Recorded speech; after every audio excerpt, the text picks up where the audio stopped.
Greetings and salutations, and welcome to the Brahma Bulletin. Thank you all so much for watching. I greatly appreciate you, one and all. Well, folks, we are finally here at long last. We are finally getting real football here in San Antonio. That's right, it is week one of the UFL, and it is also week three of the IFL. However, it is the Gunslingers' first game of the season. We had 2 straight bye weeks to start the season, so that's a little odd, but we finally made it. So after all that long off-season drama with the merger and which teams will survive and which teams won't and who makes it and who doesn't, it's finally here. We are finally here to talk about football. And I thank you all so much for joining me today to talk a little bit about. Pretty soon, I'll be having Mike G join me to discuss both the Brahmas and the Gunslingers in detail. But first, let's get into the Brahmas game against the Washington or the DC Defenders. So, without any further ado, here we go.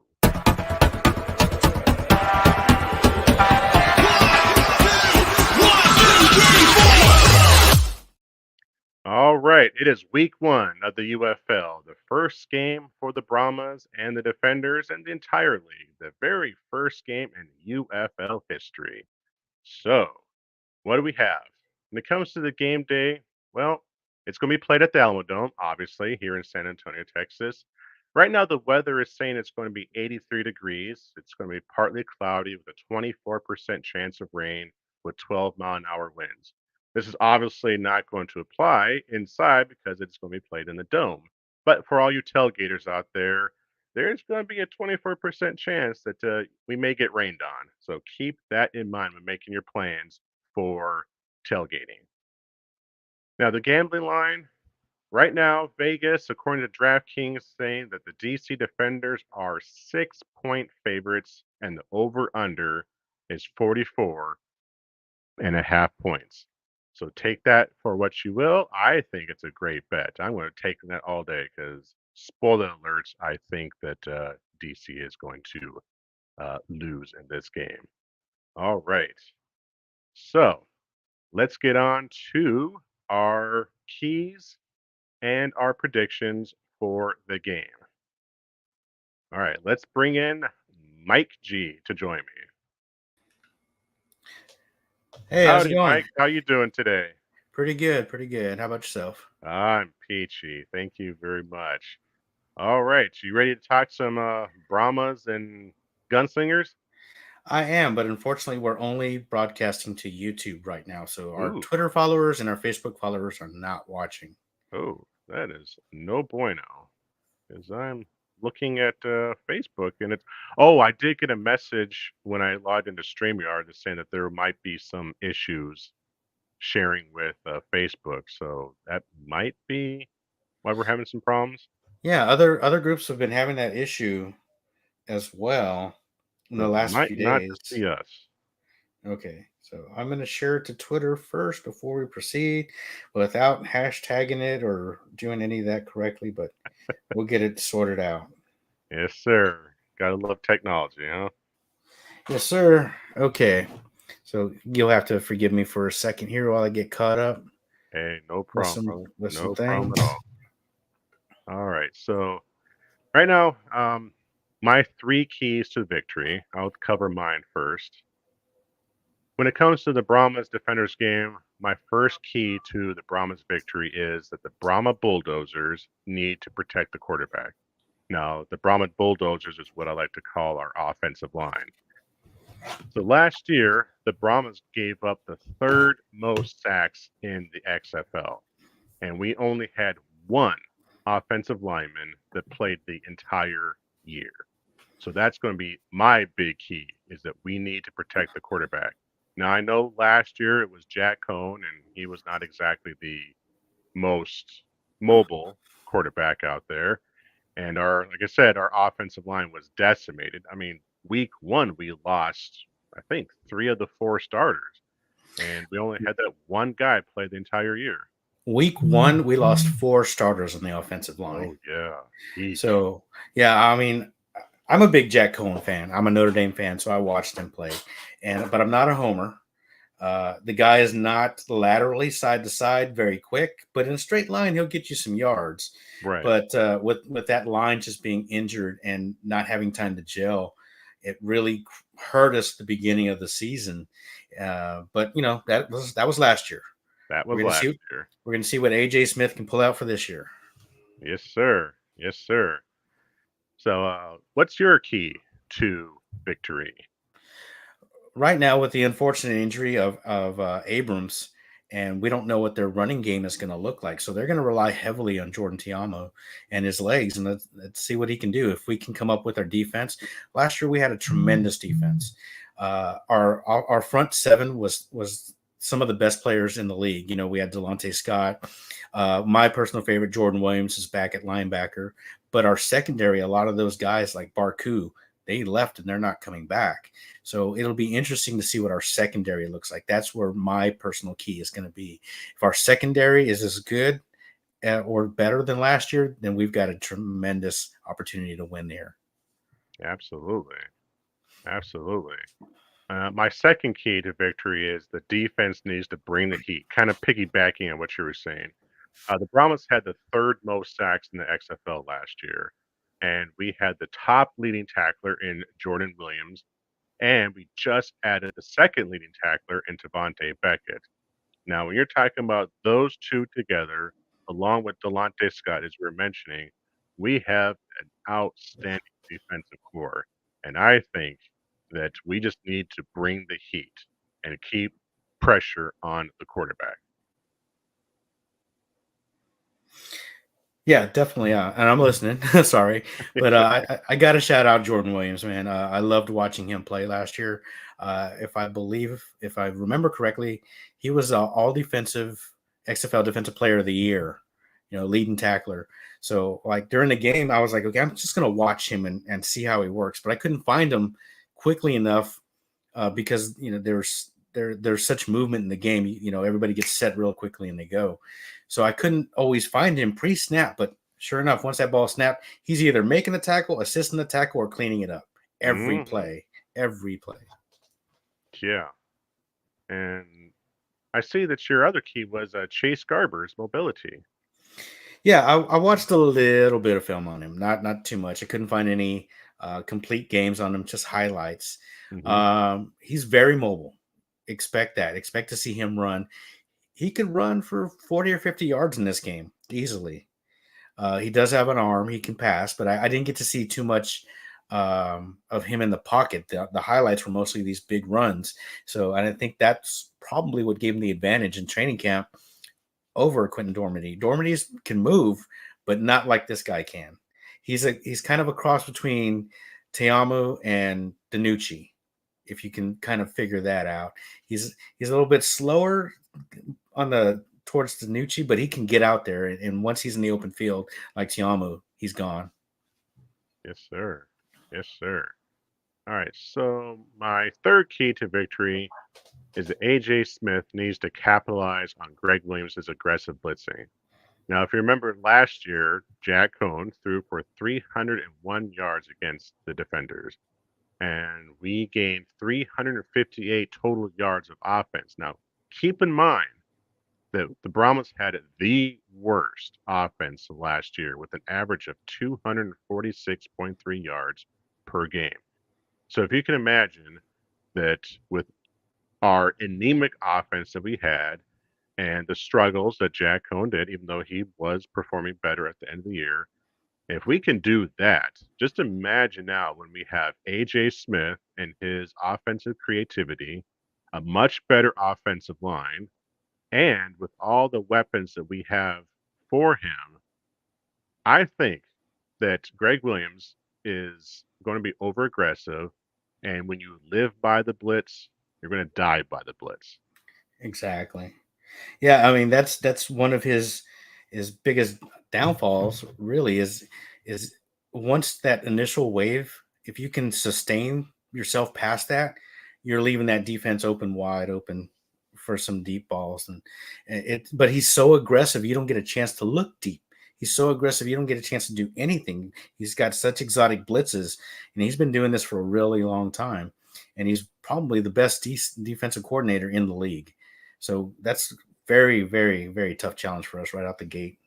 Yes, sir. Yes, sir. And we know that usually the first game of the season, that it's always the defense that's more caught up than the offense.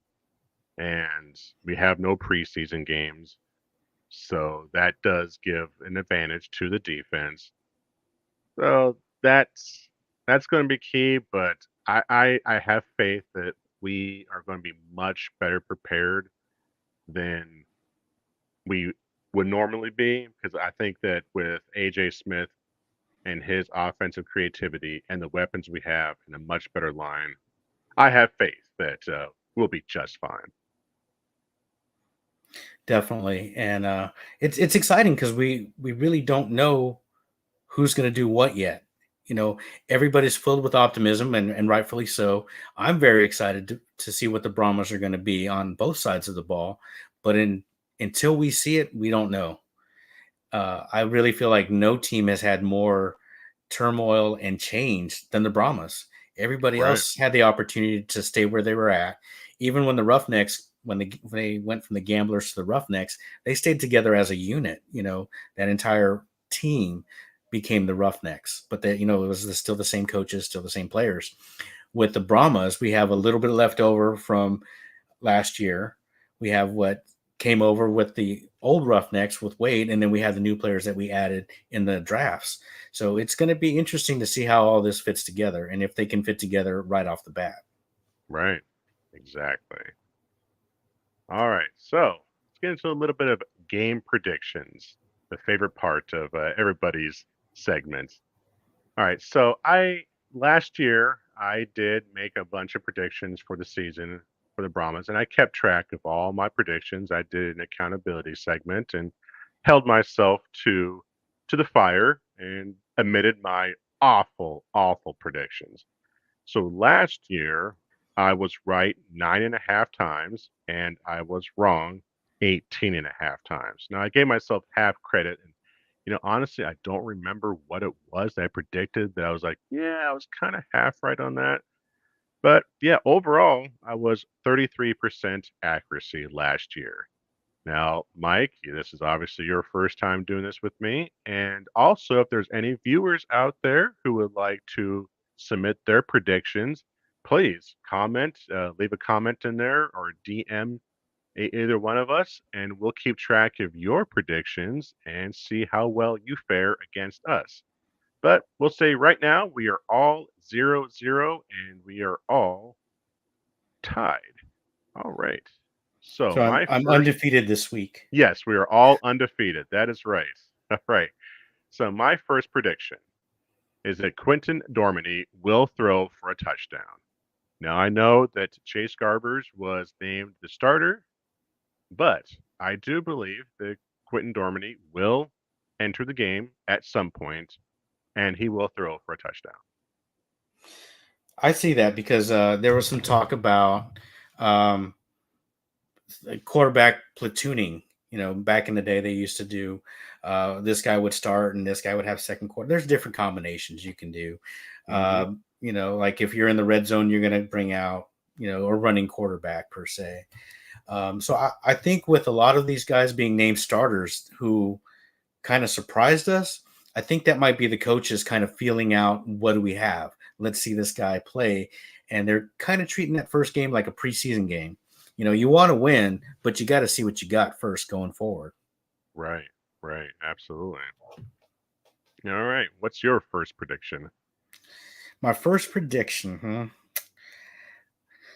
huh? Oh man, it's tough. We're talking about just the Brahmas here, right? Correct. I, I think it's going to be a defensive struggle. It really does.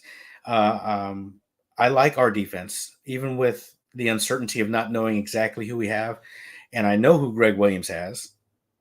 But it's going to be a battle of defenses, which is not normally ideal. Everybody wants to see offense. Everybody wants to see high scoring. But if you can really appreciate a defensive struggle and a defensive battle, man, those are the best games. If Hmm. you really pay attention and you see how defense can answer a high-powered offense every single play, and that's what I think is going to happen. That's what I think I'm looking forward to. All right. So my second prediction is that I will predict that Destroying will make a 50-plus yard field goal. Now, there's been rumors and speculation about how Destroying only got on the team because of his celebrity status, if you will, as a YouTuber, and that he lost the locker room and he's got no respect and he's on a short leash. But then he came out with that video not too long ago talking about that, yeah, that's all kind of debunked, and that he was doing just fine, and the players seemed to respect him and stuff. I think it's all fluff. There's no credible sources. It was just someone saying a source within the Brahmas, but nothing verified. You But know, just I'm sorry, I didn't mean. I got to interject on that one. yeah, That's a Twitter troll. Somebody saying that I know somebody. First of all, you don't go on Twitter saying I know somebody inside and they said this. That's not what right, happens in real life. So right. it was somebody who said that, just being a Twitter troll, and they backed it up with I talked to an insider, but they didn't back it up with like who. You Right. know, it's all just idle talk, and I don't put any stock into that. As far as Destroying, I'm giving the guy a shot. I'm giving him a chance, but he is a Absolutely. young kicker who hasn't kicked for points in very many games. But I'm willing to give him an opportunity. As far as that 50-yard field goal prediction, I can certainly see that. If there's a situation where Wade's like, let's give him a shot, let's see what he can do, I definitely see that happening. All right. So what's your second prediction? Second prediction. I think that we're going to see more excitement with the offense. I think Garber's going to get out there and run around. Just what I could gather from him real quickly, he'll scramble, he'll move around. If that yardage is there, he'll get it. And since the defenders haven't really had much prep time to study him and look at his film, it's an uncertainty when you mix it in with its brand new offense. So I look for him to go off and hopefully go off early, getting some big runs, exciting the crowd, getting the ball moving. That's what I'm looking forward to. And of course, to watch Latimer and Kirkland go off, that's going to be very exciting. Oh yes, I am super pumped to see them guys on our team. All right. So my third prediction, I say that the defense will force 2 turnovers, whether it be 2 interceptions, 2 fumbles, or a combination thereof.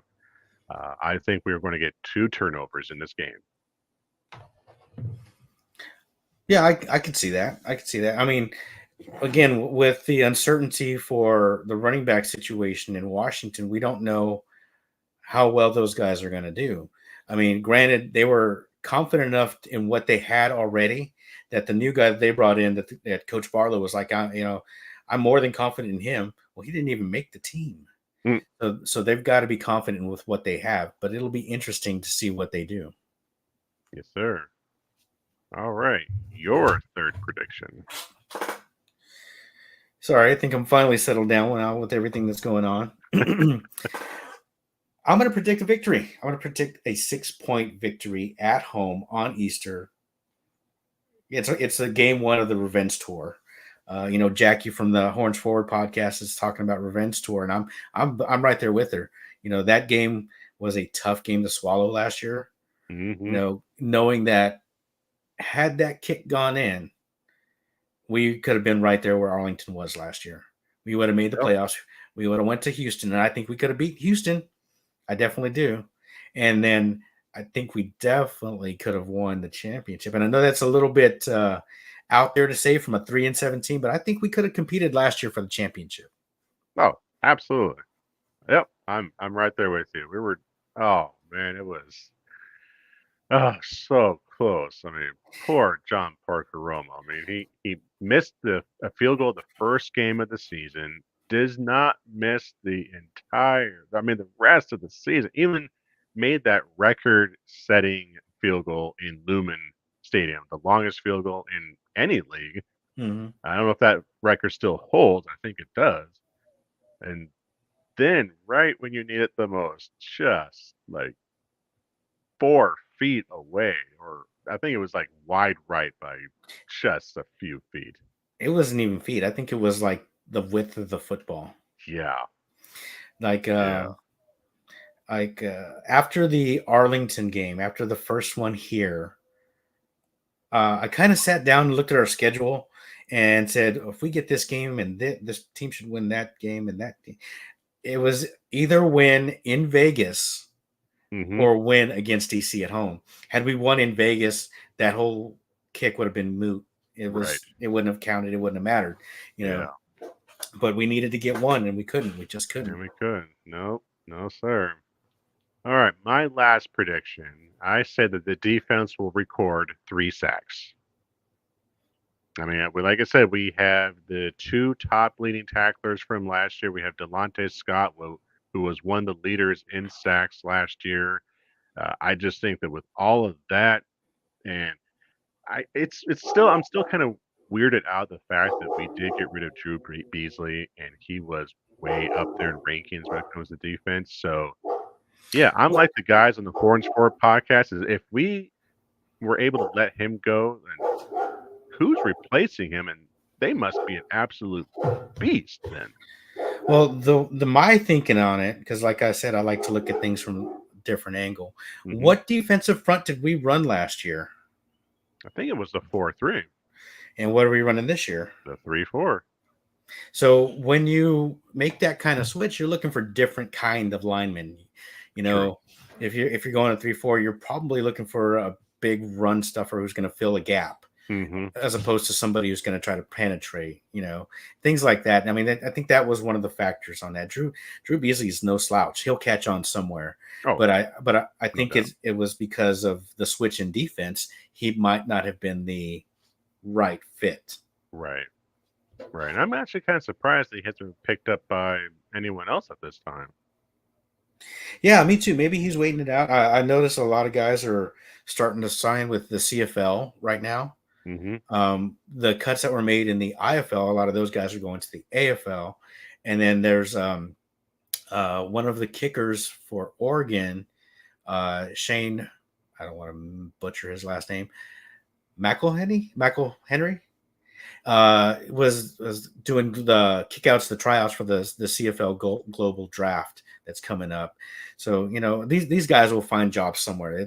It's a shame that these teams don't exist anymore, but now the best of the best is coming. The cream of the crop is rising.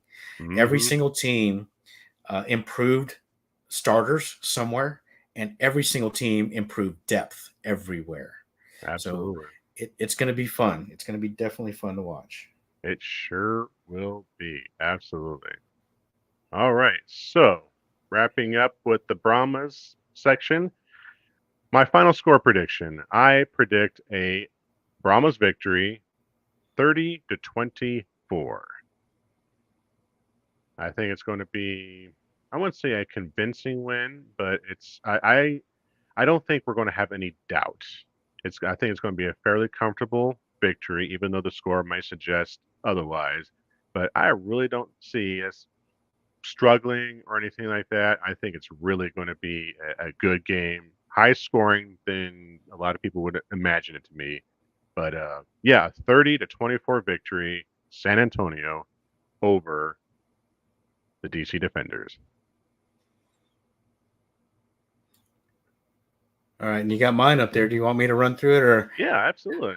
actually, I'm still kind of, and I hate being here, but I'm still kind of on the fence about things because the Brahmas are such a new team, like we talked about. The league as a whole, it's the first game. First game, a lot of teams play not to lose. Hmm. So they're a little bit conservative on offense, and that's why I think it's going to be a defensive battle. But I think offensively, I think they don't know what they're going to get in Garber yet, and he might surprise some people. If he busts off a couple of long runs, it's going to be like, whoa, who's this dude now? And with the defenders, like I said, their run game, big question mark, especially without Abrams. If you Hmm. can slow Tiamo and get him dinking and dunking, as opposed to busting off runs and chucking it deep, I think we got a chance to control them. So I'm going to counter the disrespect that the Brahmas have been getting everywhere and take a Brahmas win. It'll be close, 26-24 at home. All right. That's what I'm talking about. Let's start the season off on a strong note. Get that victory at home in front of our home crowd. I mean, I have a bonus prediction, we'll say. Now, it is Sunday, Easter Sunday, at Early 11 Easter o'clock, Sunday. which is about the time when almost every church is out there that's in service. And some of the people I've talked to, some of my friends and coworkers and colleagues, they're kind of poo-pooing this and saying that, yeah, you'll be able to fire a cannon in the Alamo Dome and not hit anybody. That it's going to be empty, and then on top of that, you had season ticket holder were able to get 4 free tickets and stuff. So there was, I guess, kind of lead credence that attendance will be low. However, I'm going to go on the bullish side. I mean, I am the bullish Brahma after all, so I'm going to drink the Kool-Aid, and my bonus prediction is that I think we're going to have 20,000 plus people in the stands. I think we're going to have a nice crowd. I don't know if it'd be 20, maybe 15. Worst case, 12. But another thing, people have talked about making this an Easter tradition, which is awesome. And traditionally, when you start a tradition, it's not very popular. Right. But they've got to remember there's already another Easter tradition in San Antonio for sports, and it's at the Frost Bank Center. The Spurs play at 6 o'clock. So they play at 6 because they allow their fans to go to services, and then they top off their day with the Spurs game. So it's gonna be a tough sell, and it's not for it's not because the league is anything negative or anything bad. It's just because it's gonna be like this all season. We're gonna have some ugly times, not just with the Brahmas, but a lot of the teams. To fill out these schedules, you kind of have to rent these venues. You have to take what's left. And if you've ever planned an event, a birthday party, a wedding, or anything, you've got to get that venue well in advance. And because of the merger, everything got shifted back. And so they kind of had to take what was available. And I hope people are patient with that, because, that our patience with that is going to be a big thing to the survival of this league. Right. Yeah. And, I was out, let's see, yesterday, because yesterday was Wednesday, so it was my day off, and I was out doing some errands, and I had my Brahmas t-shirt on, my Brahmas hat on, and I had several people coming up to me. It's like, "Hey, you into the Brahmas?" I'm like, "Yeah, I'm into them. I'm going to the game," and they're all excited and everything. Just some randos, right? Just coming out there saying how excited they were. So, yeah, I got hope that we'll have a decent crowd. Yeah, and for you season ticket holders that went ahead and requested the 4 extra seats, and I have 4 extra seats, we're working to give them away. Don't try to sell them. That's just yes. I've seen people do it. I've seen a lot of people do it in a specific city. I won't name which one, but this ticket prospecting it's not good for the league. I mean, granted, I want somebody to go sit in those seats, but trying to make an extra buck when they're trying to fill the dome, it's not a good look. Right. All right. So before we transition into the gunslingers, do you have anything else you'd like to talk about the Brahmas? Not really. I mean, I know that Horns Forward has touched on the tailgating rules. I don't know if you wanted to do any of that. Yes, they covered that pretty exhaustively, and it's all over Facebook about it's in Lot C as the tailgating.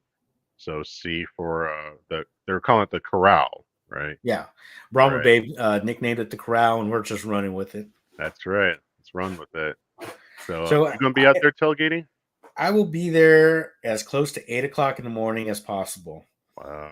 Yeah, I'm definitely going to do it. I didn't apply for media credentials this week just so I could go as a fan and enjoy it. Because honestly, as much as I love football, I've never tailgated ever. Yeah, me either. So this is going to be my first, and I want to go and I want to enjoy it as a fan and cover the game from the seats, which I prefer. So total fan. Going to be Yeah. tailgating, going to get down there, do the meet and greet with the players, whatever they have to offer for us, I'm going to go and do. Yeah, absolutely. Yeah, I've never tailgated either. Uh, I'm thinking about trying to go to a sunrise service at another church so that way I can get there at a decent time instead of having to get off service at 10 and then race down to the Alamo Dome for what 15 minutes of tailgate before going into the stadium.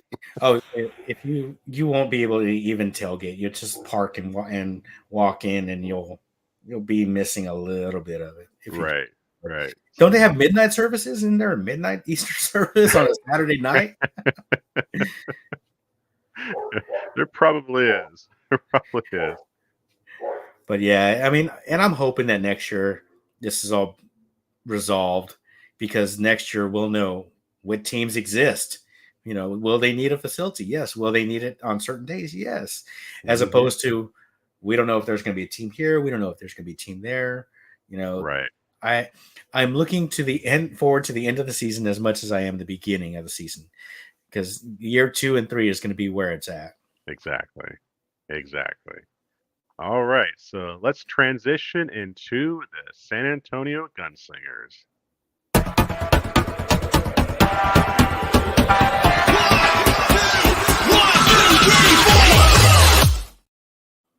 All right. So this is actually week 3 of the IFL, even though it is the Gunslingers' first game of the season. So we started off the season with 2 straight bye weeks, which is very, very unusual, at least in my opinion. But here we are at long last. We are playing football for the Gunslingers. So in game day, it is the weather report for San Diego. They're playing at Pechanga Arena. It's going to be 65 degrees, partly cloudy, 9% chance of rain with 11 miles per hour winds. Now, this is indoor, so obviously the weather does not affect the game, but for anybody who's out there in the San Diego area who wants to tailgate and whatnot, if that's permitted out there, there's your weather report. The gambling lines, according to DraftKings, the San Diego Strike Force are 2.5 point favorites, and the over under is 75.5. Right. So, 3 keys to victory. My first one is I think the Gunslingers need to come out firing on all cylinders and make a profound statement. The Strike Force have never won their home opener in their franchise history. And this being the first game in the IFL for the Gunslingers, we need to show the league that we mean business. I know the Strike Force are coming off a victory at Duke City, and so they have a little bit of momentum, and they have the advantage of getting that first game jitters and getting some rust knocked off. And we don't, but we have the advantage that we have tape on them now, and they don't have tape on us. Exactly. So Yeah. I see, Mike, that you're basically saying the same thing that they need to come out swinging. Yeah, I was looking at that. I was like, yours is all detailed and stuff, and several lines. Mine's like one sentence. Right? But listening to Coach Manas on his branded podcast yesterday, he's like, and I kind of had the same feeling. The games that were on for the first 2 weeks were kind of boring, kind of slow, kind of feeling each other out. And he said the Gunslingers aren't going to do that. And the owner came out, Mr. Rackler, is like, yeah, you don't like us, stop us. So I see them absolutely opening it up and just throwing that ball all over the field. So, and again, with the points, Vegas is disrespecting San Antonio here with these Hmm. low totals. I'll definitely take the over on that one. I will definitely take the over on that one. Oh, And oh, most of these other games, UFL and IFL included, this first couple of weeks, I would be taking the under, but on this one, I'm taking the over. I would too. All right. My second key to our victory is that San Castronova needs to take care of the ball. San Diego's coming, like I said, they are coming off a victory, and they're coming off a 3 interception performance against Duke City. So it's 3 interceptions. Now, I don't think Castronova is going to throw an interception at all, but You still got to keep in mind that San Diego, they got some swagger about them now. I mean, they were picking out Duke City quite frequently, so we do not want to give them any more swagger, any more confidence for them to be a little bit more aggressive in it. And he does not need to be throwing the balls into any tight spots. I don't think that's going to happen, but I think he does need to take care of the ball because 3 interceptions in one game, that's pretty good. Yeah, I mean, and that's the flip side of being super aggressive. You don't want to be so aggressive that you're turning the ball over. You want to be aggressive and take Right. your shots when they're there, but you don't want to force stuff into bad windows and stuff like that. But I have faith in our new quarterback, and I don't think he'll be turning the ball over this week. Not at all. Not at all. So, what will be your first key to our victory? It's going to be Sam Castronova. We've all seen what he did in Albany last year. The guy is remarkable. We're lucky to have this guy. Oh, yeah. I definitely think he's all IFL, and where Gunslingers go is going to be where he takes them. Hmm. Yes, we've got a tremendous overall team, but we're going to fall on his shoulders. So, Yes, absolutely. and it Completely agree. starts game one. Yes, sir. All right. So, my second key is that we need to establish a dominant ground game. Wearing down San Diego by having an established run game will take pressure off of Sam Castronova. Now, looking at the stats that San Diego had last week against Duke City, I think they only gave up 19 yards of rushing for a paltry point zero 0.09 yards per rushing attempt. I mean, that's putrid. Now, it could be Duke City just not having a good running game. It could be San Diego having a good running defense. Could be both, but wow, we have to do much better than gaining 19 yards of rushing on the ground.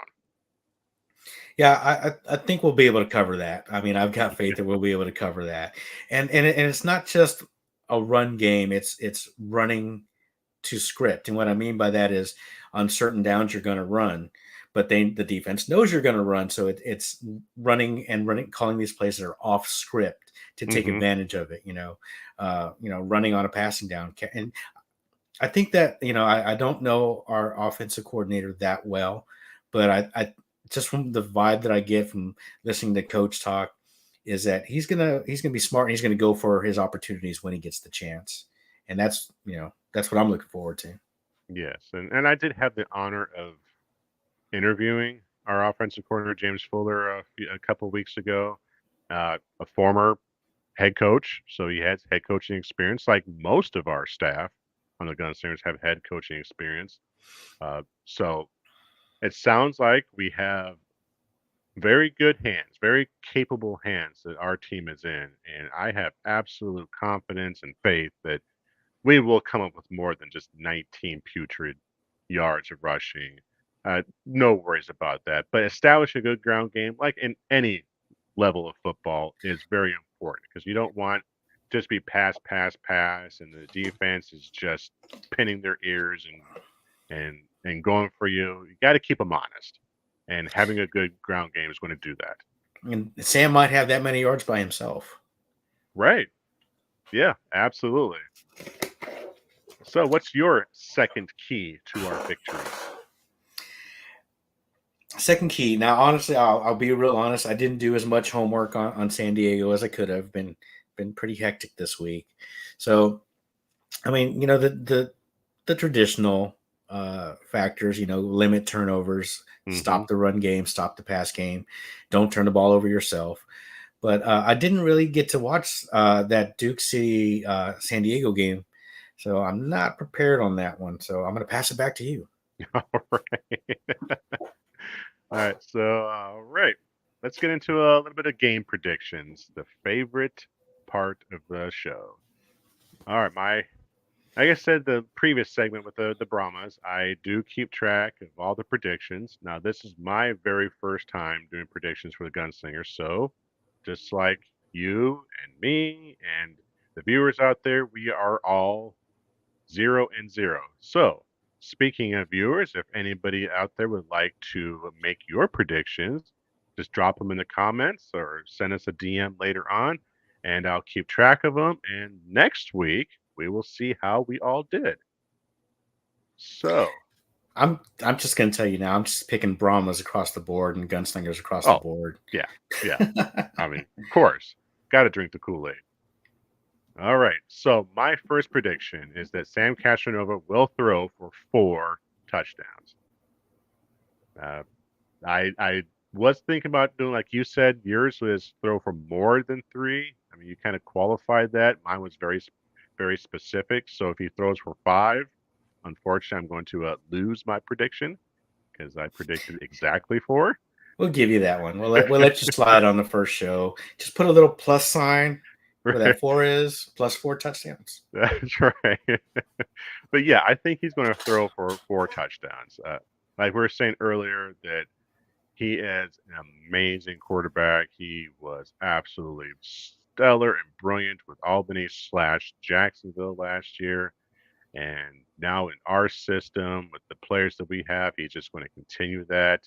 Uh, I have watched most of the games so far for the IFL, and I'm like, even though I've not seen Sam in action with the Brahma, not the Brahms, but the Gunslingers, I'm already thinking, yeah, our guy is going to be better than that. Our guy's definitely going to look better than that. So, yeah, absolute faith and confidence that he is going to be slinging the ball and dropping bombs everywhere. All right. Hi, Rick. Thank you for Did I put joining. that on there? Appreciate that, brother. Thank you. I was trying to put Avian's. I know it came up earlier, but say yeah. hey Avian, hey, Avian. Eric. Thanks for watching, guys. Yes, sir. Thank you very much. And I know we've been having some technical difficulties with Facebook. Apparently, I got that little message saying that you might have problems streaming on Facebook. So I got it to share, but there's no viewers on it, which is weird. So yeah, it could be a Facebook thing, but oh well. And all right, looks like Rick's got his prediction. He thinks that Gunslingers are going to cover the 6. Is he talking about the Gunslingers or is he talking about the Brahmas? Good question. He said San Antonio. It's like we got 2 teams in San Antonio now. I'm thinking it's probably the Brahmas game. Yeah. Yeah, and wasn't the spread like 6 points? 6 or 6.5. I think. I don't know if it's moved today. Yeah. Man, how about the disrespect they came out with some of these lines? Oh, yeah. I know they're probably trying to get people to vote. I mean, not vote. To bet but some of these are pretty darn disrespectful. There's been very little respect for San Antonio for either the Gunslingers or the Brahmas. I was surprised that the Gunslingers weren't getting the love that they should be getting. Right. They've got something for the IFL. They got something for you. That's all right. Y'all can hate, but when it's going to be that much sweeter when we raise the trophies at the end of the season.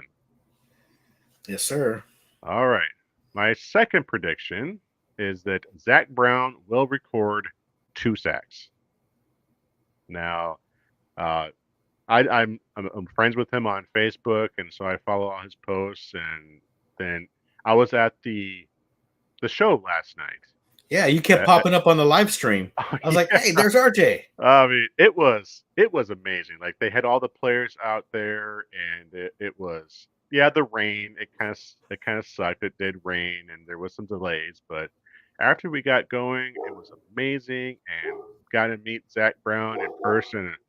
But that guy is a bowling ball full of razor blades. So I am going to feel sorry for anybody that's going to get in this guy's way. So hold on 1 second. I'm going to grab something. All right. So while Mike dips out for a quick second, I'll continue on with my predictions. So my third prediction is that Khalid Rashad will catch 2 touchdowns. So he's going to catch 2 of the 4 touchdowns that Sam Castronova will throw. Now, we all know that Rashad is a fan favorite here in Gunslinger Nation. That's right. He is a fan favorite, and there's a reason why. This guy is, I mean, if you ever seen him in action, it's like poetry in motion. So I think he's going to be one of Sam's favorite receivers, and he's going to benefit from having Castronova as a quarterback. So 2 touchdowns for Mr. Rashad. So I'm gonna one up you and say he's going for 3. Ooh, He gets the hat trick. Cody. Nice. That's what I am talking about. Nice. All right. My next prediction is the Gunslingers will force 1 turnover. I was thinking about going for more, but I didn't want to be too greedy. But I think they're going to force at least 1 turnover. I can hear Coach Manos right now say, "Be greedy, be greedy. Get every turnover. Excuse me. Get every turnover that you can." You know, he's going to tell his guys, "Be greedy. See ball, get ball." Yes. So definitely be more than 1. I'll go. I get to one up you. I'm going to start letting you make all your predictions, and then just go just a little bit higher for the rest of the season. All right. So you're saying 2 turnovers. No, I'm saying more than 1. More than 1. Okay. So it could be 3, 4, 1 5. exactly. See, I'm hedging my bets a little bit. There we go. All right. So my final score prediction, I think it's going to be a high-scoring game. I know the over-under was, 72.5, I think it was. But I think we're going to cover that almost all by itself. But 60-36, a very convincing win by the Gunslingers in San Diego. I'm going with the convincing win in San Diego, but I want to see the team first before I say, they're 60 points. I mean, they could obviously get it, and I could see them getting 60 plus, but I still want to see the team first before I start making any specific predictions. All right. So you're sticking with the 46-28, huh? Sticking with the 46-28. That's almost that's an 18-point victory on the road with us scoring 46 points. Yeah, I'd take that. Definitely. All right. And there are our predictions for both the Brahmas and the Gunslingers. So yeah, both of us are going to sweep this series this weekend, starting with the Brahmas on Easter Sunday, followed by the Gunslingers on April Fool's Day. And no, my score is not actual on April Fool's. That is my legitimate, for real prediction. We're going to score 60 on San Diego. And if you can't make it to San Diego, most of us, the Gunslingers are having a watch party at Main Event. There's 2 main events, and I can't remember which one it is. But, it's the place with all the bowling and the arcade games and stuff. I might go just to watch the game, but it's Monday night, so I don't think I'm going to be able to make it there and back. But in the future, if you want to catch a road game, if you can't catch the Gunslingers, they're going to be at Main Event, and then I believe they're working on having watch parties at their facility. They have an outside covered area that's got tables and TVs, and they're gonna host watch parties, and I think that's awesome at your own facility to have your fans come in and get to interact with some of the people who work for the organization and get to root on your team, and plus you form bonds with other fans as well. You know, when they were showing that crowd shot, and I was like, "Hey, I know him. Hey, I know him. Hey, I know him. Man, I should have talked to him." And I wanted to go so bad, but I would have had to get out an hour earlier than I normally do. Mm-hmm. But if I finish my work, I can kind of squeeze it, and work just piled up on me at the end. And then I was like, I could leave right at 6 to get there by 7, and then the rain just came, and it was violent down here. I don't know how bad it was over there, but it was violent over here. Each. Well, you missed a good time. It was. I had a great time. Rub it in. I got to meet all the players, and we got these little cards out here. Oh, right on. And I pretty much got the lights kind of flying, but I got autographs from all the players there. So, do you have one of these?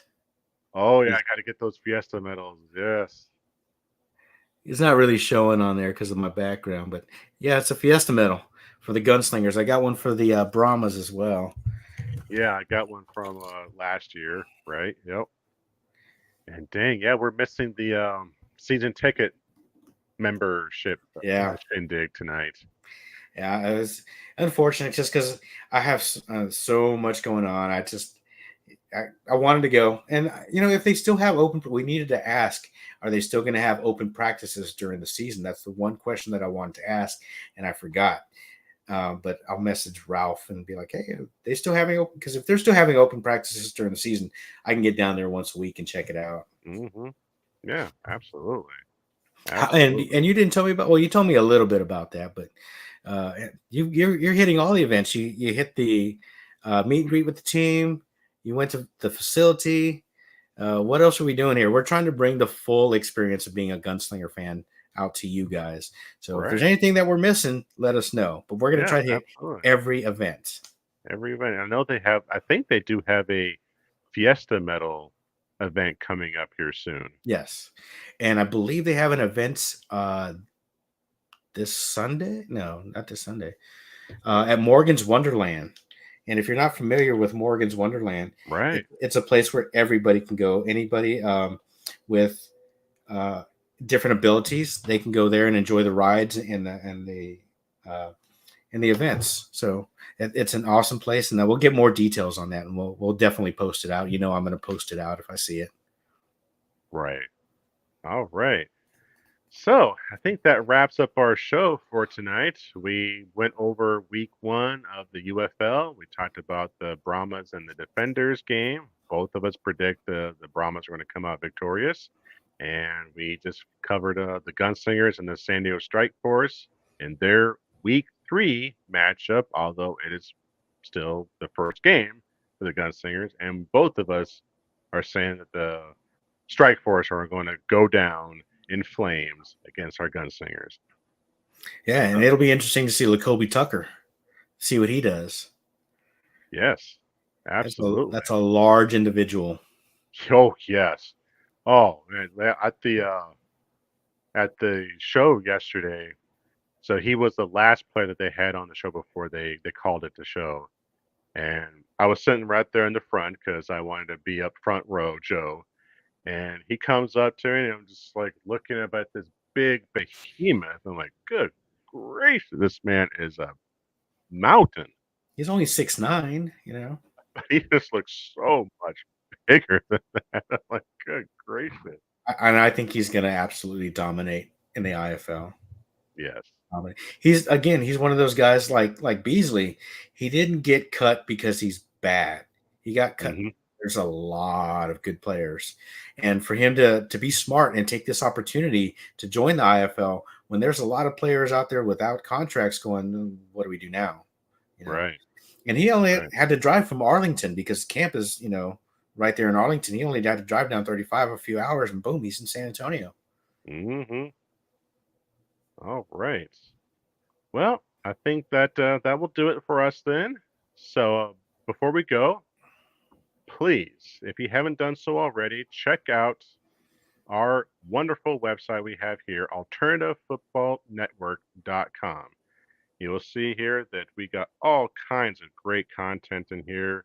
We have the UFL Insiders podcast. We have Texans Talking Football, Alford Show, my show, the Horn Sport Podcast, Canadian Football, Interview Series, Shady Sports Network, Analyze and Educate. We got you covered in any league that you're looking for. We have articles that others have written. We have original articles that our wonderful partners, contributors have written. So please check it out. AlternativeFootballNetwork.com for your one-stop shop for anything alternative football. All right, guys. Thank you all so much for watching. I think it's time for this Brahma to be put out to pasture. Well, at least until the next episode. Until then, San Antonio, let's keep our horns forward and our guns up. Have a great Bye, night, y'all. bye, everybody.